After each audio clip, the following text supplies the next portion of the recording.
Chapter 5 Atlas Unbound. "Atlas," Zeke whispered, the word hanging in the air like a portent of doom. As soon as the syllables left his lips, the chip in his hand began to heat up. Zeke's eyes widened in alarm as the small device started to glow, its edges becoming molten and fluid. Before he could react, the chip began to melt, spreading across his palm like quicksilver. "What the hell?" Zeke gasped, frantically trying to shake the liquid metal off his hand. But it was no use. The substance clung to his skin, seeping into his pores, burrowing deeper with each passing second. Panic set in as Zeke realized the futility of his efforts. He scrambled for a tool, anything, to scrape the invasive material off, but his movements became sluggish, his vision blurring at the edges. The room began to spin, the familiar confines of his safe house warping and twisting like a funhouse mirror.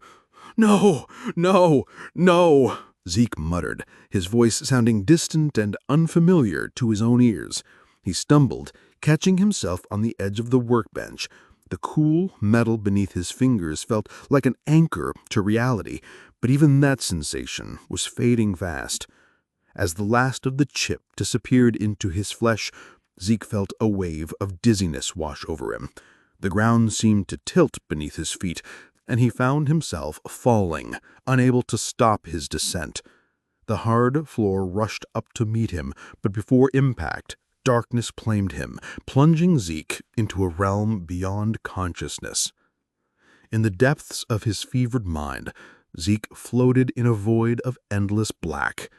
Time lost all meaning as he drifted, disconnected from his body, from reality itself.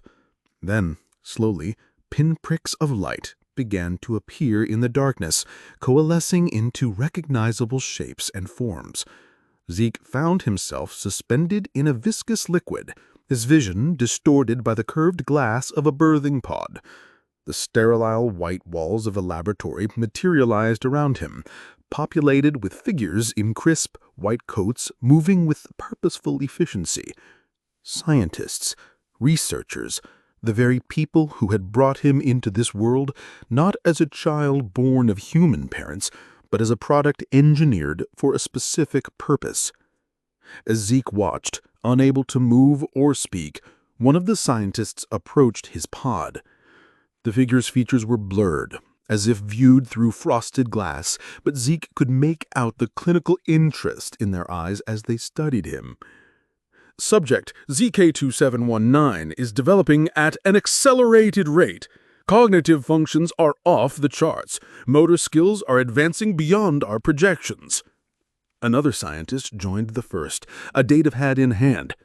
"Impressive, but what about the ethical implications? Are we certain this level of enhancement is within acceptable parameters?" The first scientist waved a dismissive hand. "Ethics are a luxury we can't afford, not with what's at stake. We deliver results or we become obsolete." The words echoed through Zeke's mind, stirring fragmented memories of his past.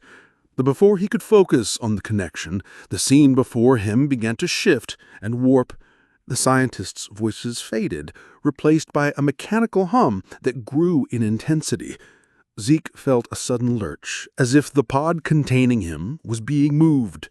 The sensation of motion increased, becoming a nauseating whirl of shapes and colors. Then, without warning, Zeke felt himself falling. The pod had disappeared, leaving him plummeting through empty space. He tried to scream, but no sound escaped his lips.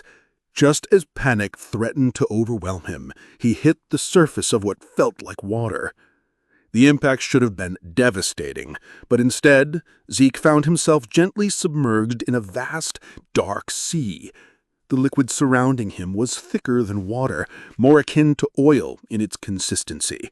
It filled his lungs, but rather than drowning him, it seemed to sustain him, providing oxygen in a way he couldn't comprehend. As Zeke floated in this strange abyss, he became aware of a presence. It wasn't something he could see or touch, but a feeling that permeated the very substance he was suspended in. a consciousness vast beyond imagining, ancient and unknowable. Then a voice spoke, not with words, but with concepts and emotions that bloomed directly in Zeke's mind. "Awaken, child of progress. Your time has come."